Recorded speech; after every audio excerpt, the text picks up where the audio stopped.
Bom, pessoal, dando continuidade, já que a gente estava com esses debates, né, em relação à internet, essas coisas, conversando com o Sérgio, ele falou que tem pesquisado sobre isso, e aí eu convidei ele e agradeci a vocês aceitarem acrescentar uma aula a mais, né, um dia a mais, e fazer 2 dias essa semana. Professor Sérgio, gracias por aceptar la invitación y estar acá con nosotros. Bueno, acá es muy tranquilo, muy de amistad, podemos hablar muy tranquilo, sin mucha formalidad, muy tranquilamente. ¿Ya? Perfecto. Bueno, contigo. Bueno, arranco entonces. Sí. Antes de presentarme, cualquier situación que surja con el audio, con la imagen, yo voy a estar pendiente del chat. Así que me la informan por ahí y bueno, estaré viendo a ver cómo se corrige o cosa por el estilo. También es probable que en algún momento me acelere en mi exposición, voy a estar lo más consciente que pueda de eso para no hablar muy rápido, pero si en algún momento pasara que mi control fracasa, díganme que estoy hablando muy rápido, que no me molesta para nada, ¿eh? No, como dijo Arthur, y en general, cuando me toca exponer, en general no tengo problemas con interrupciones o con preguntas o con pedido de aclaraciones, de ningún tipo, ya sea por habla o por conceptos. Bien, eso no quita que después que termine mi exposición dentro de un ratito, no abramos y discutamos todo lo que queramos, pero en el medio de mi exposición también no acepto interrupciones. Bueno, buenas tardes a todos y a todas de nuevo. Espero estén lo más saludables posibles, ustedes y los suyos. Es un honor estar acá. Le agradezco mucho la invitación a Arthur. Sé que trabajan muy bien en su posgrado, de manera que estar departiendo frente a ustedes esta tarde, para mí es un gusto. En segundo lugar, quiero hacer otro agradecimiento. Sé que muchos de ustedes han acompañado nuestra disputa, el conflicto que hemos tenido en nuestra universidad con nuestra cátedra. Así que a quienes de alguna u otra manera nos han asistido en esta situación que se ha generado, les agradezco mucho también. Dentro de todo, la situación ha mejorado un poco, no se ha resuelto, pero estamos mejor que hace 3 o 4 semanas atrás, donde habían puesto en riesgo la continuidad de nuestro trabajo. Así que muchísimas gracias por el apoyo. Fue sustantivo el apoyo internacional que tuvimos, junto con los apoyos que logramos reunir al interior de nuestra carrera y de nuestra facultad para bueno, mostrarles a las autoridades que hay algo para defender en nuestro trabajo. Bueno, dicho eso, acepté con mucho gusto la invitación de Arthur en relación al tema que están discutiendo en el seminario, porque, bueno, hace ya muchos años que trabajamos con nuestra cátedra un proyecto de investigación sobre comunicación digital.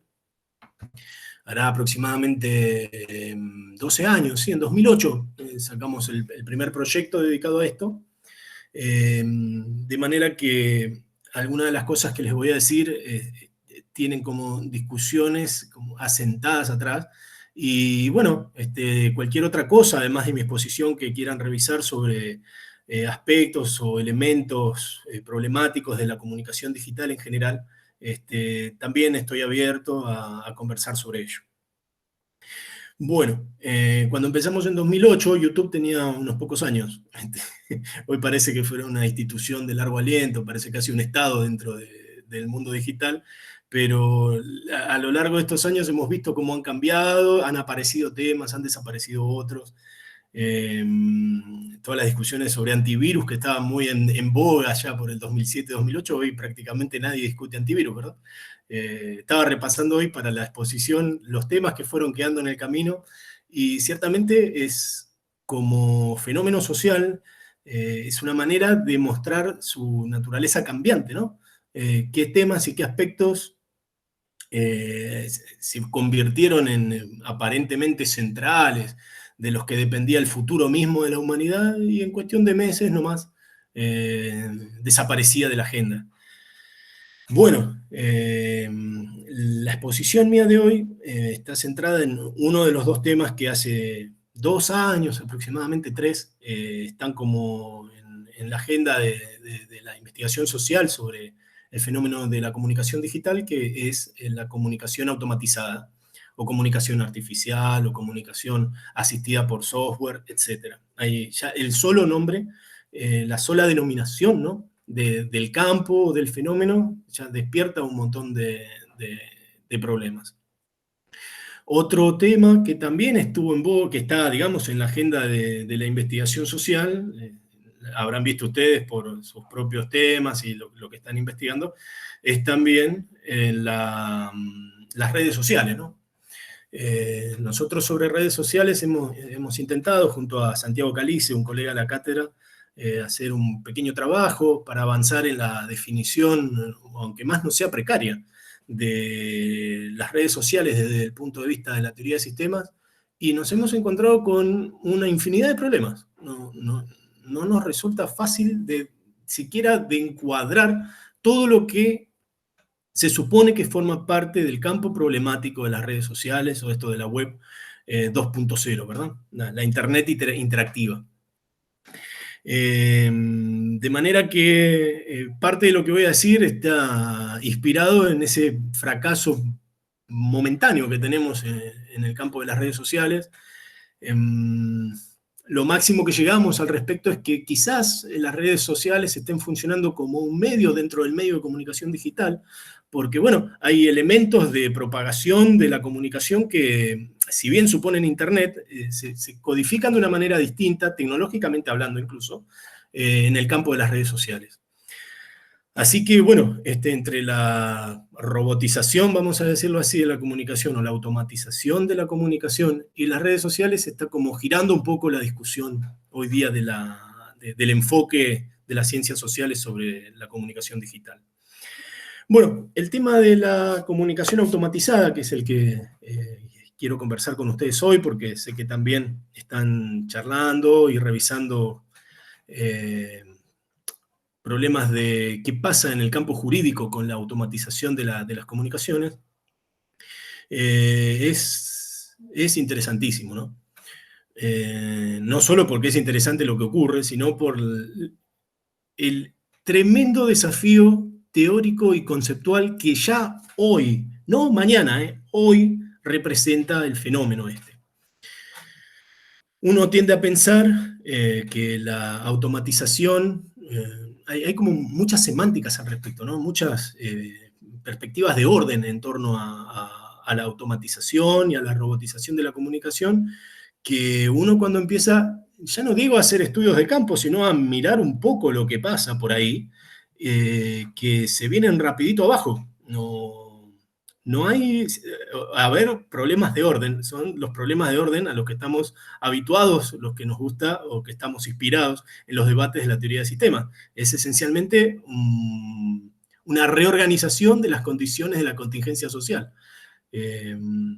Cuando empecemos a discutir algunos de los ejemplos que tengo, además de lo que les mencioné en el documento de trabajo sobre la traducción, no sé, cosas que están pasando con el ajedrez, cosas que están pasando con los papers, incluso, con las plataformas de carga de papers, con la selección de personal. Bueno, no sé, donde uno mira se encuentra con problemas de contingencia más que de supraordenamiento del orden social en base a la automatización de la comunicación. Entonces, bueno, lo primero que surge es preguntarse si, en rigor, aquella perspectiva de orden simplemente no es más que una semántica descriptiva del futuro que hoy día nos toca vivir en otras condiciones. No sé, por lo menos todas las semánticas de orden deberían ser revisadas a la luz de cómo están funcionando los robots o la comunicación artificial en nuestros días. Bueno, un acceso como rápido al asunto es el asunto de los algoritmos. Yo voy a hablar de los algoritmos de búsqueda, de hecho en el documento está como tematizado, pero es un poco más amplio también. No solamente son algoritmos de búsqueda, también hay robots de todo tipo funcionando en la comunicación, y no solamente en el ámbito de Internet. Es muy atractivo lo que pasa en esa línea de trabajo. No solamente hay como una multiplicación de las perspectivas de automatización. No hay un solo patrón que está homogeneizando la comunicación digital automatizada, sino que hay competitividad, desintegración e incluso un montón de baches que los mismos robots generan al interactuar entre ellos.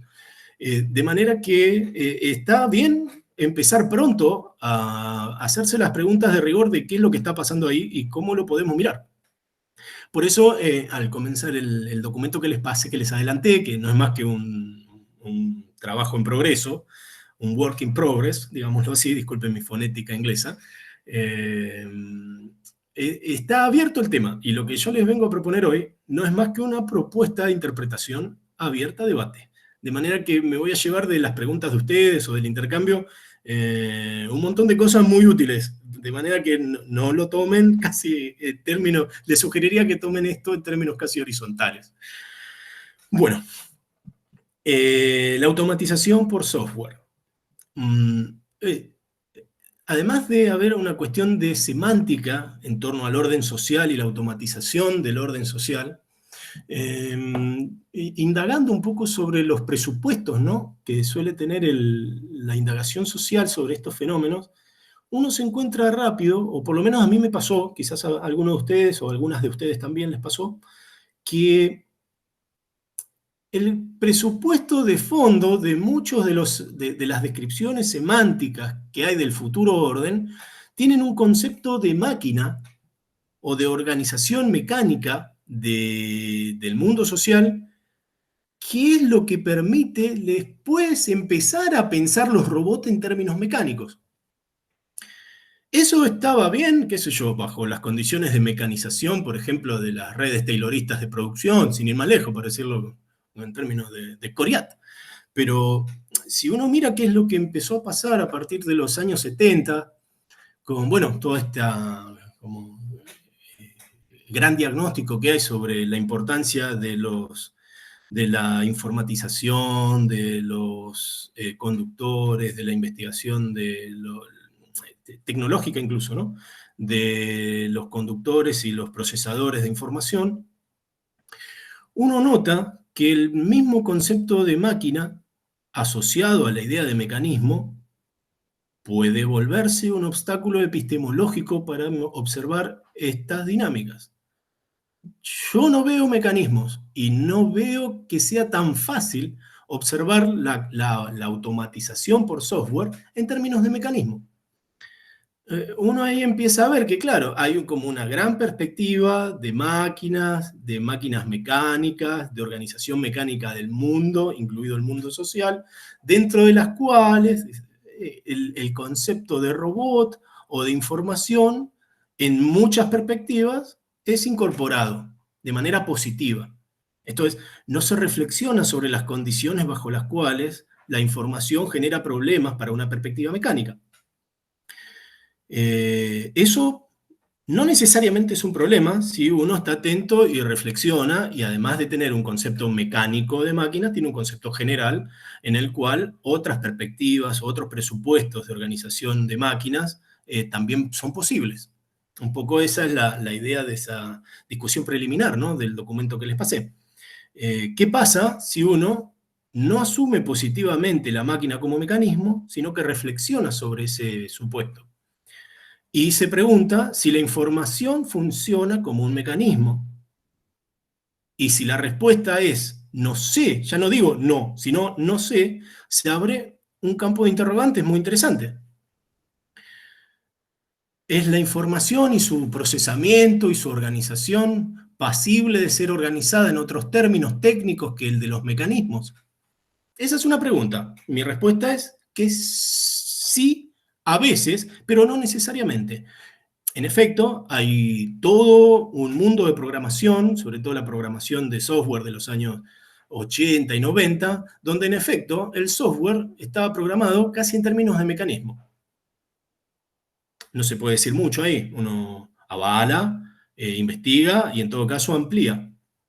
Pero lo cierto es que en la medida en la cual la programación empezó a avanzar en entornos de interacción con los usuarios, y comenzó a generar comandos y flujos comandos que permitían el flujo de información entre usuario y software, y ya no solamente el usuario hacía un uso mecánico de las herramientas de software que daban los programas, y empezó a interactuar con el software, porque el software mismo estaba preparado para eso. Bueno, las cosas empiezan a cambiar, porque sí, en efecto, uno puede forzar aún más el razonamiento de decir, bueno, en ese momento el usuario empieza a ser parte del mecanismo. Bueno, puede ser, ¿no?, que me lo demuestren en todo caso. Yo lo que veo es que hay esencialmente un flujo de información, no necesariamente articulados en términos mecánicos. Y que ese flujo se acrecienta con el tiempo. O sea que tiene una negentropía con una dinámica de retroalimentación positiva. En ese sentido, este cambio en la perspectiva de la programación, digamos, si esto los lleva a ustedes a hacerse preguntas sociológicas sobre qué está pasando en la programación, bienvenido sea. Yo me hago las mismas preguntas. ¿Cómo se está programando hoy día? ¿Cómo se programaba antes? ¿Y qué perspectiva de programación hay a futuro? Bajo esa condición, uno se pregunta si esa forma de intercambio en interfase que hay entre usuario y software puede ser puesta en perspectiva al menos informacional, ya no mecánica. Y mi propuesta es, en efecto, admitir la posibilidad de que la información no funciona como mecanismo bajo determinadas condiciones de programación. Ese es como el punto de partida de mis reflexiones.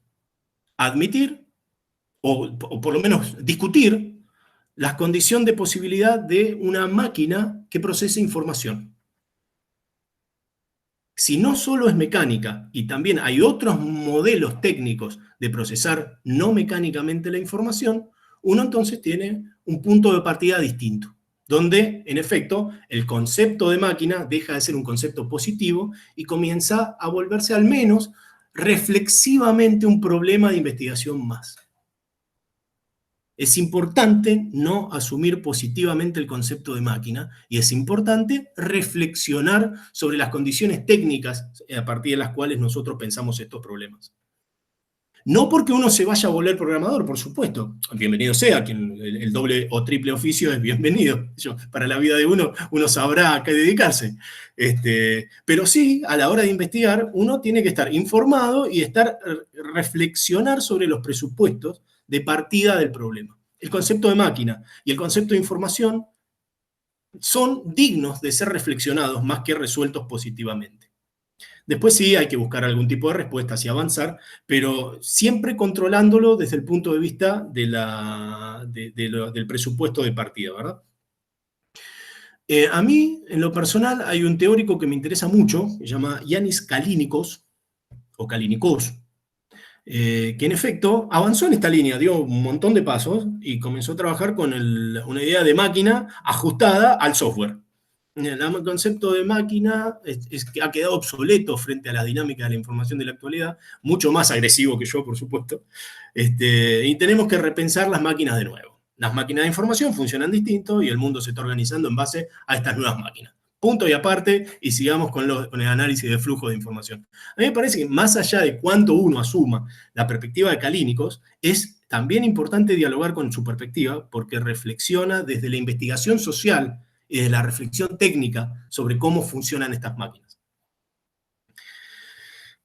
Bueno, por eso me interesaba en el documento de trabajo proponerles como punto de partida, más allá de que después les guste o no los que yo les vengo a proponer o a discutir, que al menos al momento de encarar sus investigaciones de maestría o de doctorado, por lo que me contó Arthur, hay 2 perfiles de estudiantes por lo menos, que lo tomen como parte del problema a la máquina. ¿Qué es una máquina hoy día y qué es una máquina para pensar el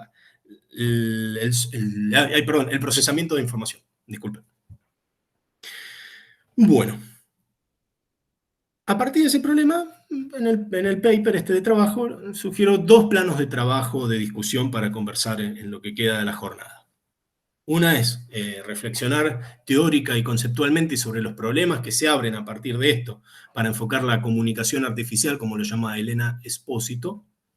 Y otra es una investigación o análisis de caso, que tampoco es muy profundo, ¿no? Es simplemente, por decirlo así, un análisis de mis primeras experiencias como traductor que emplea y que está asistido por ordenadores y por software a la hora de encarar un trabajo de traducción. En ese sentido, no lo tomen como una investigación científica profunda y minuciosa, sino como un primer acceso desde estas reflexiones conceptuales, pero desde la experiencia de manejarme con este software al problema que vamos a discutir hoy. Bueno, desde las irritaciones, como lo llamé ahí, teóricas o conceptuales, uno, una vez que asume el problema de que reflexiona sobre las máquinas de procesamiento de información, se abren una infinidad de problemas, sobre todo si se asume la perspectiva de la teoría de sistemas. Para avanzar en el análisis, yo les propuse 4 enfoques o 4 lentes para discutir un poco sobre concreto, digamos, estos asuntos. El primero es perdón, antes voy a decir una cosita más sobre la bibliografía antes de seguir adelante. Además de Calínicos y de Espósito, entiendo que hay otros 2 trabajos muy interesantes para quienes quieran profundizar estas discusiones, que realmente me siento obligado, porque me han sido muy sugerentes a mí, y entiendo que pueden serle de utilidad a ustedes también en sus investigaciones, muy sugerente, que es el texto de Attila Marton y el texto de Bernhard Mirbach. Yo tengo los 2 materiales, de manera que si los necesitan o me los piden a mí o a través de Arthur se los hago llegar. Sobre todo el texto de Marton es muy sugerente, es de 2009, ya es un texto que tiene sus años, pero tiene una actualidad en sus planteos problemáticos que no es para desmerecer.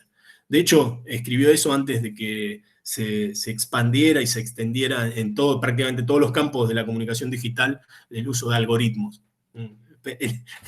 Este buen muchacho pensó estos problemas antes de los algoritmos. Así que hay que consultarlo, a ver qué tiene para decir en la actualidad. Bueno, el problema del sentido es quizás el más complicado de todos, o que a mí me resulta el más complicado de todos para pensar esto. Sí, ahí me hace Marcelo una pregunta. Después lo anoto en el chat cuando empezamos con las preguntas y les paso la referencia completa o pongo con Arthur a disposición el material. Bien, el problema del sentido y las máquinas de procesamiento de información. Yo entiendo que esto podría ser un problema inmenso o podría no serlo. Depende el punto en el que se observa el fenómeno. Si uno asume que los lenguajes artificiales de la informática son lenguajes plenos de sentidos más allá de su codificación, no hay ningún problema con estos procesamientos de información. Antes del uso de software tienen sentido, y después del uso del software, una vez que uno alcanza el resultado del uso, no sé, voy a hacer propaganda, del Excel, uno también tiene sentido, claro. Necesitabas correr determinados datos, reordenar determinadas columnas, y ya las tenés. Hizo sentido. Ahí no hay problema. Insisto, no hay ningún problema si uno mira en las máquinas, la comunicación, las máquinas que procesan información antes o después del uso de comandos, desde el punto de vista del sentido. El problema es si uno se hace la pregunta si durante la ejecución de comandos el software procesa sentido. Uno puede decir sí o no. En el texto indago algunas posibilidades de las respuestas por el no. Si uno antropomorfiza el asunto y parte del supuesto de que únicamente los seres humanos son capaces de donar sentido, la respuesta es simple. Dado que el uso de máquinas implica la automatización de un proceso donde no se interviene, no hay mano humana interviniendo, la respuesta es que no hay sentido, porque si no hay humano, no hay sentido. Durante el uso, la ejecución del comando, el problema antropomórfico nos resuelve el asunto. No hay sentido. Otra posibilidad es indagar ¿quién selecciona información durante la ejecución de un comando? Esa es la pregunta que nos puede desembocar en otro lado. ¿Quién selecciona información cuando la computadora corre? El software, me van a decir, sí. Pero ¿y qué pasa si lo hace en base a flujos de información que conformó a partir de interfase o de uso de interfaces con usuarios? Es una pregunta, ¿eh? Yo tengo una respuesta tentativa, puede ser equivocada, pero me parece que la pregunta es pertinente. ¿Quién selecciona información en un algoritmo de búsqueda? ¿Quién selecciona información en el uso de cookies? ¿Quién selecciona información en los programas antiplagiarios de las plataformas de, no sé, de los journals, de las ciencias duras, por decirlo así? El problema para el sentido se plantea cuando, además de la selección, el software cuenta con información disponible sobre la cual selecciona su estado actual. Ese es mi punto. Si el software cuenta con información previa que actualiza como posibilidad al momento de seleccionar con el comando determinada sugerencia, por ejemplo, uno tiene que hacerse la pregunta de si ahí no hay sentido. ¿Hay actualidad? Sí. ¿Hay posibilidades? Sí. ¿Hay selección actual en base a esas posibilidades? Sí. ¿Cuál es la conclusión entonces? Bajo esas condiciones, determinadas formas de programación y determinadas formas de interactuar del software con el usuario en la interfase genera condiciones de posibilidad para que los programas seleccionen con sus comandos un estado selectivo propio. Con sentido. No solo con información. Porque seleccionan en base a posibilidades. Eso es lo bueno y lo malo de tener un concepto tan abstracto y tan formal de sentido. Este es el precio que se paga. Un fenomenólogo no tendría de ninguna manera estos problemas. O estas soluciones, no sé. O estos accesos problemáticos. Nosotros sí tenemos un concepto tan formal y abstracto de sentido que nos permite preguntarnos si este tipo de software no procesa sentido con sus comandos en ese tipo de procesamientos específicos. No en todos los procesamientos de información, por supuesto. No siempre procesa sentido, esa también es parte del problema. Pero ¿qué pasa cuando sí lo hace? Bueno, a partir de ahí, claro, se abre un mundo entero de problemas nuevos. Porque si en efecto hay software capaz, hay programación, hay estilos de programación capaces de disponer en determinado software, determinados comandos que a partir del flujo de información son capaces de seleccionar con sentido, con formas plenas de sentido, entonces, bueno, hay otro montón de problemas de la teoría de sistemas que empiezan a tomar forma también. Por ejemplo, el problema de la interpenetración, el problema de la doble contingencia y el problema de la comunicación. En el texto de Espósito, que también les recomiendo encarecidamente, la profesora va por el lado de la información, pero no por el lado del sentido. Indaga por el lado de dónde viene esa información con la cual seleccionan los algoritmos de búsqueda. Es una buena pregunta. Yo parto de un paso más atrás. Me pregunto si, bajo qué condiciones es posible que la programación genere actualizaciones plenas de sentido en el software. Professor, Sí, posso fazer uma pergunta? por favor. Vou fazer em português porque meu espanhol não me ajuda. Então, No hay problema. Cualquier cosa nos ayuda Arthur a traducir, porque no tengo traductor automático ahora. eu li o seu texto e também li o texto de Helena Espósito. Gostei muito dos dois. Bien. E ela, Espósito, ela propõe que há comunicação em determinadas condições quando o software, ela fala até que o software não entende, porém comunica, né? Porque ele não processa as informações como os sistemas psíquicos processam. E aí ela propõe que os softwares em X condições, que as condições são quando eles acessam a internet e têm acesso a contingências de outros usuários, ela considera comunicação. Seriam também essas condições que você considera em que o sistema processa sentido? Seria algo análogo à ideia dela, ou são outras as condições de programação? Não sei se me fiz entender. Perfecto, entendí. Linda, bonita pregunta. Entiendo que no contradigo lo que dice la profesora Espósito, sino que parto de un paso más atrás. Me pregunto si hay sentido, además de no haber pensamiento. Claro, porque uno está antropomorfizando en ese caso. ¿Por qué tiene que pensar algo que procesa sentido? Simplemente tiene que seleccionar en base a posibilidades. Si ve las posibilidades, bueno, ¿qué vamos a hacer? El concepto me indica que hay sentido. En todo caso, tendremos que tirar a la basura el concepto de sentido. O yo prefiero que no, porque si me permite este tipo de planteo, evidentemente está mostrando ductilidad. Pero en principio, lo que dice la profesora, yo lo comparto, solo que le agrego algunos elementos adicionales. Parte de mi planteo supone que puede haber comunicación en el medio digital, en condiciones de Internet, pero incluso de manera offline también.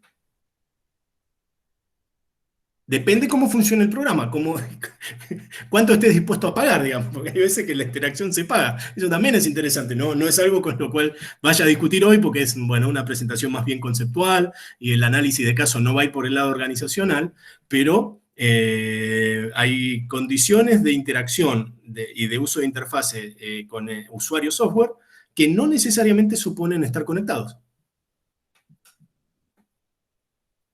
Cuando está conectado es más fácil, por supuesto.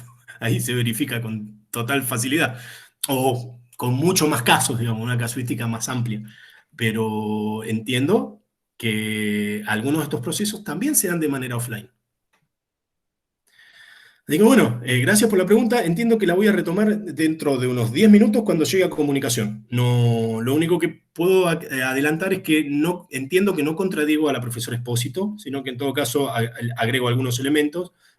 Por ejemplo, esto de offline, el problema del sentido, y esto que voy a decir ahora sobre la interpenetración me parece que tampoco la contradice, simplemente avanza sobre algunos lugares. Como ella se centró en los algoritmos, hay algunos elementos que no se dan en la sociología de los algoritmos.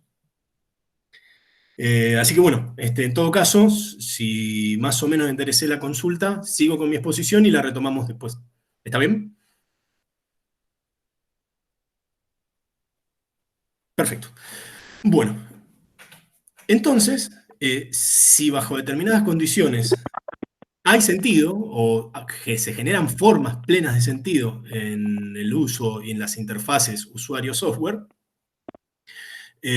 bueno, se abren un montón de planos también, uno podría tomar rápidamente como referencia el problema de la conciencia, el problema de la comunicación. Yo no me opongo a eso, pero me parece que hay una pregunta que también podría intercalarse más que interponerse, que es la pregunta de si hay interpenetración en estas condiciones.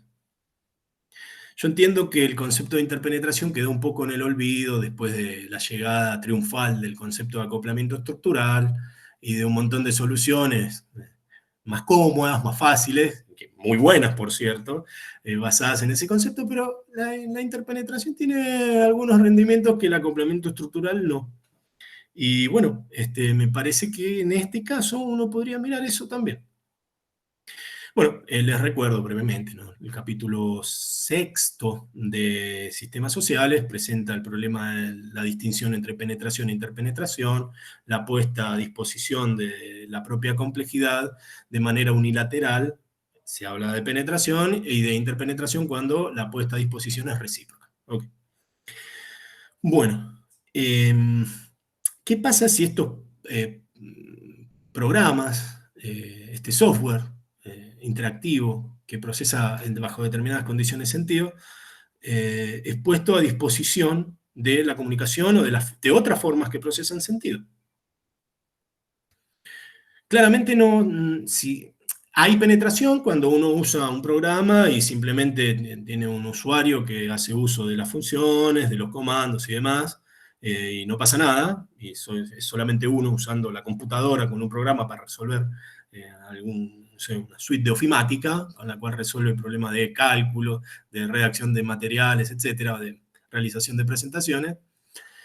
Ahí entiendo que hay fenómenos de penetración en todo caso, pero ¿qué pasa cuando esto genera una interacción donde el programa pone a disposición sus rendimientos, pero el usuario pone a disposición del programa información que el programa puede procesar? Información procesable. No solamente como usuario, sino como una cantidad de registros de uso que el propio programa puede tomar como premisa de sus procesos y devolvernos determinado rendimiento o determinadas sugerencias. Ahí ya no se puede hablar solo de penetración, porque el usuario, a través del uso, pone la complejidad de su uso del software a disposición del software. En ese caso entiendo que se podría hablar de interpenetración. Y uno de los rendimientos especiales que tiene el concepto de interpenetración es que puede tener un nivel operativo y además nos permite preguntarnos, primero, las condiciones de contingencia de la doble contingencia. Es increíble lo que hace Luhmann en ese capítulo, no sé por qué no lo siguió después. La interpenetración hace contingente la doble contingencia, llega a decir. Genial. Bueno, pero si uno le pone el problema del software atrás, entonces resulta que el software genera problemas de contingencia que van a tener formato social en la doble contingencia. Impresionante el rendimiento de los conceptos, a veces uno se sorprende. Pero además uno se puede preguntar en otras condiciones si en efecto, si se dan condiciones de interpenetración y los usuarios generamos información procesable, si no hay una coevolución entre usuario y software, o usuarios y usuarias en plural, y software, que también quizás podría plantearse en plural. Solo que, bueno, como hay problemas de desintegración, uno tendría que estar más informado para avanzar en eso. Pero entiendo que funcionaría. Bueno, si eso es así, si hay relación de interpenetración entre usuario y software en estas plataformas interactivas, entonces uno puede observar que ahí están dadas las condiciones del machine learning. No es que se da en el azar o en el mundo de la locura, sino en el medio del sentido, y a partir de comandos especialmente dirigidos a esa interacción, por un lado, por el lado de las máquinas, pero también por el lado, digamos, del sentido de los humanos, uno observa que están dadas las condiciones para que haya una automatización creciente en base a uso, no en base a aquellos mandatos de orden, que, no sé, viejas novelas como 1984 uno puede sospechar. Más bien lo que está generando la automatización es una explosión de contingencia en el mundo social. Por ahí sí, el software procesó una infinidad prácticamente de información sobre condiciones de uso de semáforo, pero resulta que cuando va un turista, por ejemplo, o una persona que no deambula o deambula en otros horarios, el software de los semáforos no funciona bien y termina generando un problema de tránsito. Ni hablar de casos más fatales, ¿no? Más trágicos, como accidentes aéreos que ha habido porque se ha trasladado una base de defensa antiaérea, la trasladaron de un lugar a otro, y después de trasladarlo se olvidaron de configurar y empezó a funcionar con la configuración vieja, y resulta que pasó por la zona de medición del radar un avión comercial y fue derribado. Está programado en base a información de usuario que no termina generando orden, sino tremendos funcionamientos contingentes, imprevistos, ya diría, casi azarosos. Habría que ver si no se introduce directamente azar en algunas condiciones a partir de la automatización. Muy por el contrario de lo que sugieren las semánticas del orden, digamos, ¿no? Bueno, entonces a mí se me ocurre que el concepto de interpenetración nos permite como encuadrar un poco también tanto el machine learning como la automatización de la vida social, pero desde el punto de vista de la contingencia y no de los rendimientos de un nuevo orden contingente en el mundo social, que desde el punto de vista de una mecanización del mundo y de la vida, etc. Bueno, Professor, sí. posso fazer outra pergunta? Sí, por favor. Esse trecho que o senhor falou no seu texto da interpenetração foi um dos trechos que mais me deixou fiquei reflexiva sobre ele. O senhor acha que há, porque interpenetração acontece quando um sistema oferece complexidade ao outro, né, reciprocamente. E aí a pergunta é, o senhor acha que há interpenetração ainda quando o software, a complexidade que ele oferece, quando ele não está ligado à internet, ele ainda assim haveria interpenetração, porque no fundo ele está processando a complexidade do usuário e devolvendo. Aí eu queria entender como é que o senhor vê o software não ligado à internet, ainda assim há condições de interpenetração ou só penetração? Y depende del software. Por supuesto, en condiciones de Internet se ve como más fácil, pero hay un montón de programas que acopian información de la interfaz de usuario. La copian, la copian, y en ocasiones el mismo software reacciona a través del hardware generando sugerencias o nueva disposición de la barra de tarea, por ejemplo. Y bueno, o en ocasiones, no internet abierto, pero sí en conexión, digamos, la palabra es vieja, de circuito cerrado, digamos, una conexión local con determinados dispositivos mecánicos, actualiza el estado de, no sé, los semáforos, por ejemplo.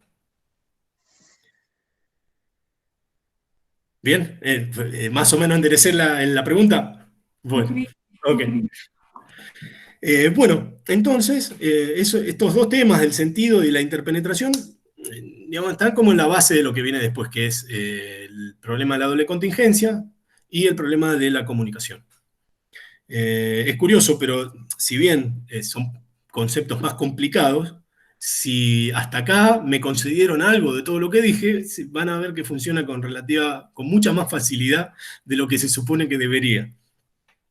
Porque, bueno, la doble contingencia,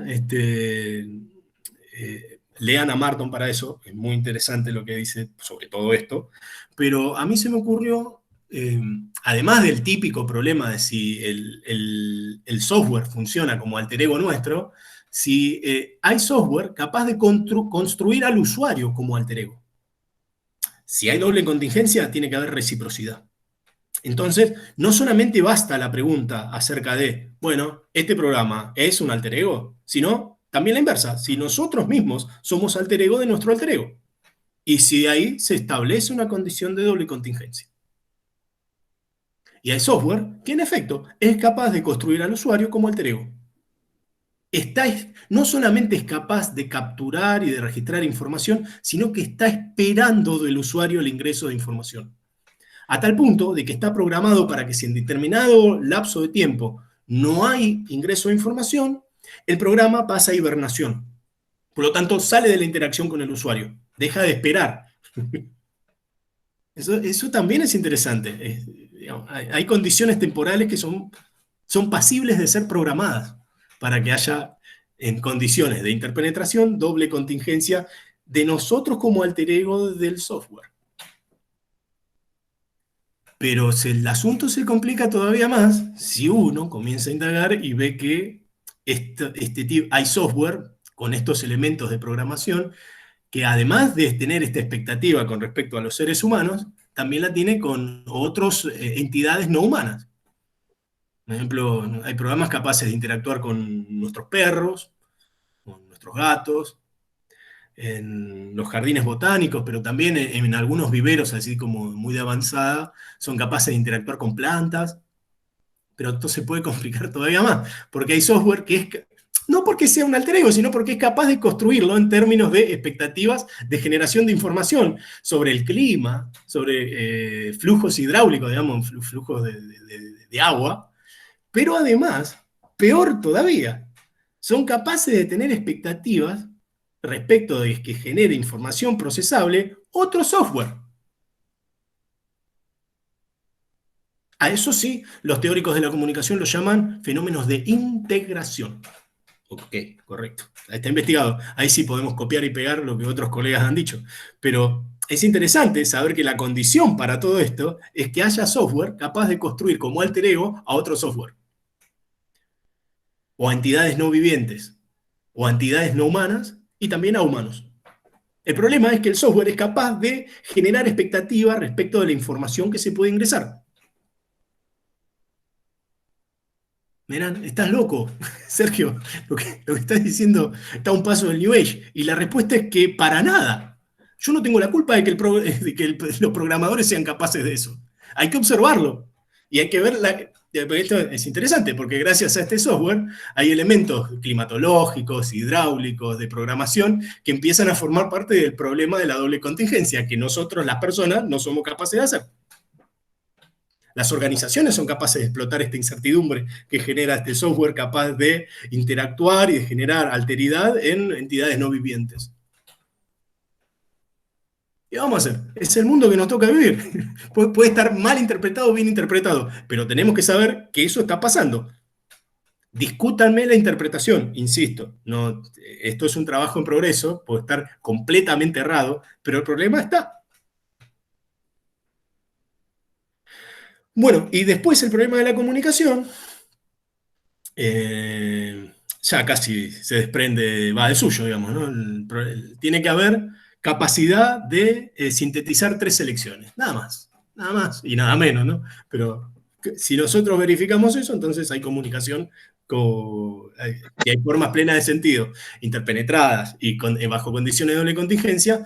Si el software es capaz de seleccionar sus estados, por ejemplo, sugerencia de Spotify, perdón el chivo, vamos a hablar sobre concreto, o de Netflix, o de lo que sea, con vistas al uso que nosotros dimos anteriormente de eso, entonces está seleccionando, vamos a decirlo en español, ¿no? El acto de dar a conocer información. O sea, nos está dirigiendo a nosotros, usuarios, la comunicación. Bien. Selecciona información. Selecciona, por ejemplo, no sé, una canción de Motorhead. Bien, perfecto. Y no una canción de, no sé, Radiohead. Bien, perfecto. Bien. Pero además está esperando que la aceptemos o la rechacemos. Por ejemplo, si la salteamos, o si le damos me gusta, o si le damos no me gusta. Por lo tanto, está esperando que le demos información. Tiene expectativas de información procesable hacia nosotros. Bueno, el software entonces está en condiciones de participar de la comunicación. Está en condiciones de asumir la posición de la enunciación, en la medida en la cual hace sugerencias, y está en condiciones de adoptar la posición de la recepción, en la medida en la cual se expone a la aceptación o el rechazo.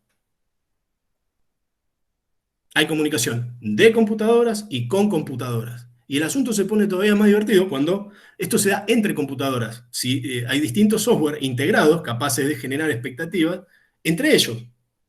Hay campeonatos mundiales de ajedrez de entrenamiento, de programa de entrenamiento de ajedrecistas. No solamente hay comunicación entre computadoras, hay competencia entre computadoras bajo determinadas condiciones. Así que, bueno, esa es más o menos la síntesis de los planteos conceptuales o los problemas teóricos que veo en esto que está pasando con la comunicación automatizada. Y quería cerrar con una pequeña presentación de caso como para, bueno, discutir sobre una dinámica concreta. El profesor Arthur Stanford fue parte de una suerte de experimento, digámoslo así que en algún momento le voy a ceder la palabra, porque, bueno, el campo de la traducción, primero, hace mucho tiempo que busca automatizar el proceso de traducción. Prácticamente desde que se inventó la posibilidad de automatizar algo que se está tratando de traducir de manera automática. Todo fracasó. Se buscó por el Esperanto, se buscó con máquinas que...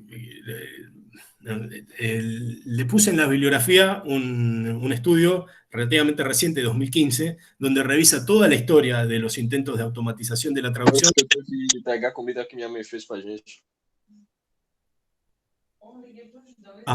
Ahí me perdí, pero ¿hay un micrófono abierto, puede ser? ¿O fue una pregunta? No, hay un micrófono abierto. Bueno. Entonces, sigo hasta que se corte solo. Bueno, ahí va. Bien, entonces. Ya lo hice. Perfecto, no fue tan automático, gracias Artur. Bueno, entonces, el problema de la traducción es que siempre se quiso automatizar la traducción. Y siempre se logró. Casi todos los intentos de automatizar la traducción lograron traducir, esto es, transponer sin intervención humana un texto producido en un idioma a otro. El problema no era lograrlo, sino que la calidad del producto final fuera buena. El gran problema, que durante más de casi 100 años, por la arqueología que hace el estudio que les puse en la bibliografía, que también lo tengo, me lo piden cualquier cosa si a alguien les interesa, casi 100 años de fracaso tiene.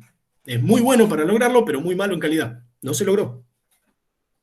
Hasta que estas herramientas de informatizadas,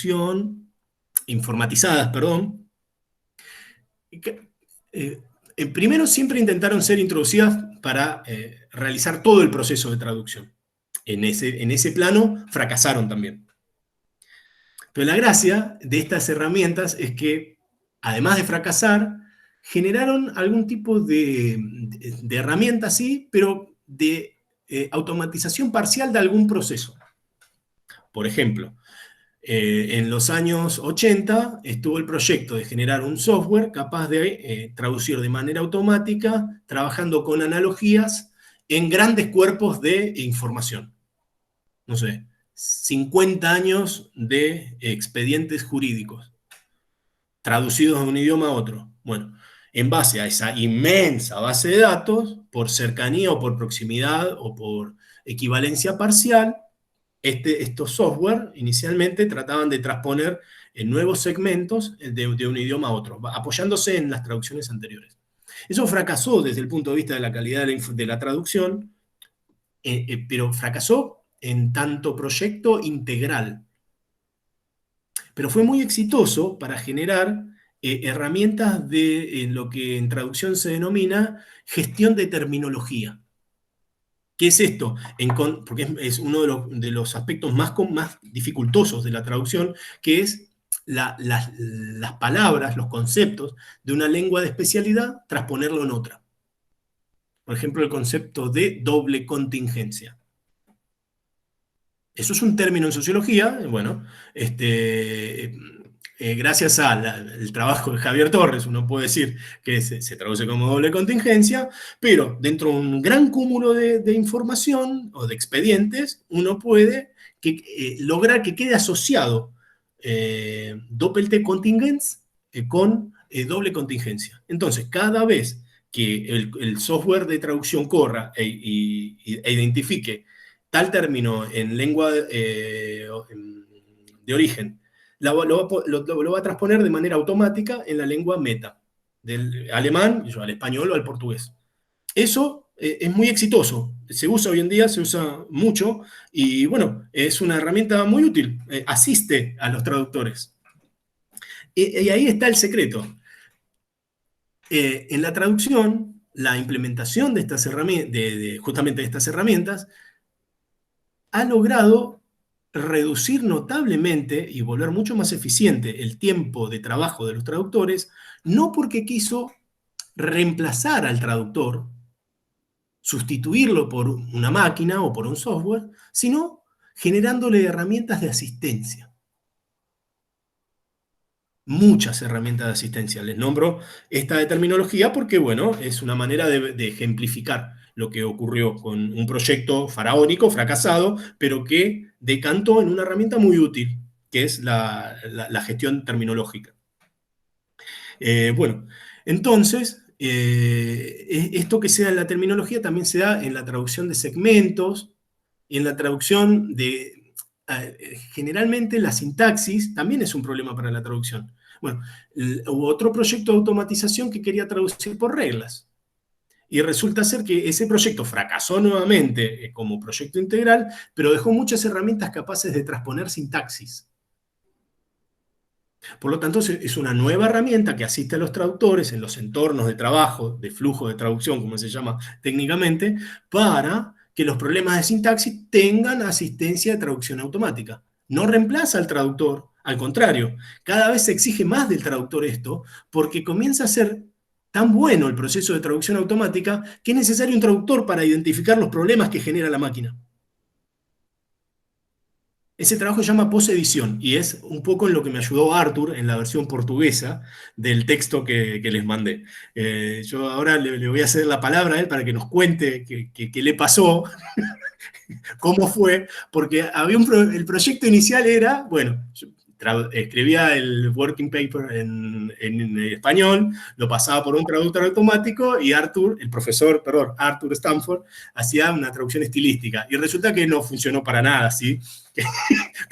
Que no hacía mucho sentido, que había un montón de cosas que corregir, y entonces me lo devuelve con una primera versión ajustada en una parte, pero que en todo lo demás necesitaba otro trabajo mucho más delicado. Entonces, al proyecto inicial, que ya había fracasado, lo pasamos por otro software.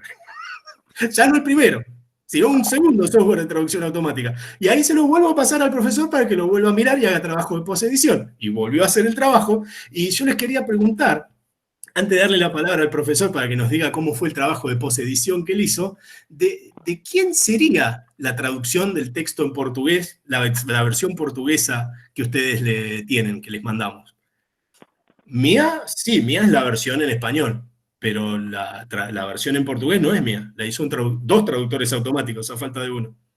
Y les pregunto si el profesor Arthur Stanford no tiene algún tipo de autoría sobre el trabajo final que ustedes pudieron, no sé, ustedes me dirán ahora qué tal se leyó, pero entiendo que el profesor Arthur Stanford tiene un papel central en que este texto se haya vuelto medianamente legible en algunas partes, no en todas, en lengua meta, en portugués. Así que, bueno, dígame usted, profesor, cómo fue su experiencia como post-editor. Antes, yo no oí bien una palabra que has dicho. A eso se llama, y has dicho una palabra que yo no entendí. Lo voy a escribir en el chat. De acuerdo. Bueno, puedo hablar en portugués, ¿ya? Sí, sí, sí. Entiendo que entiendo. Si no, les pregunto. De acuerdo. Bom, pessoal, foi o seguinte. Sérgio, eu não tinha entendido o que ele queria. E aí ele me manda um texto e já em português. E ele quer que eu revisar o texto. Eu fiquei sem entender se o que ele queria era que eu fizesse o exercício para identificar problemas. Ele me disse antes que havia passado o texto dele em espanhol num tradutor automático. Aí eu fiquei sem entender se o que ele queria era que eu identificasse problemas, ou seja, teve um problema aí que era eu saber que aquilo foi um tradutor automático, porque isso já gera um cuidado da gente, né? Talvez um humanoide, né, de querer mostrar que ele erra muito. Então teve esse processo. E aí eu fiquei sem entender se no fim o que ele queria era que eu fizesse um texto para vocês, né, que ficasse claro para vocês, ou se ele queria realmente que eu olhasse elementos de tradução, ou seja, identificar palavras, né, que, por exemplo, eles falam muito também eu, o português diz muito eu também, mas a gente entende, né? A pessoa dizer também eu, a gente vai entender, não vai deixar de entender. Só que você vê que não foi alguém da língua portuguesa que escreveu aquilo. Aí eu fiquei sem saber o que ele queria. Aí depois ele me explicou. E eu comecei a fazer o exercício de mostrar a ele esses pontos. Pontos que, veja, eu acho que eles vão entender, no sentido de uma tradução ficou bom, assim, inteligível, mas alguém da língua portuguesa não escreveria desse jeito. Aí eu comecei a pontuar. Só que isso começou a me dar muito trabalho. Aí eu fiz o primeiro, fiz o segundo, fiz o terceiro parágrafo, e aí coloquei aí, assim, eu deixei o original, produzi embaixo, fazendo as correções, eu achava que era muito estilística para ficar inteligível. Outro, o terceiro, que eu também fiz, mexendo nessa terceira parte, entendeu? Não só literal, mas mexendo mesmo, assim, colocando, veja, uma palavra muito legal para esse contexto do português, então, eu sugiro trocar por tal. Então, ficou uma coisa que eu cheguei a duvidar o quanto estava tendo já uma certa autoria minha, pela troca de um verbo por outro. E mais interessante, Sérgio, foi aquela parte, né, de uma palavra que não fazia nenhum sentido, né? E eu perguntei aquilo, o que ele estava dizendo. Aí ele falou que era uma tradução de uma palavra em alemão. Aí o engraçado é que eu botei a palavra em alemão num tradutor aqui, e ele traduziu de um jeito. Eu disse, Sérgio, não tem jeito nenhum.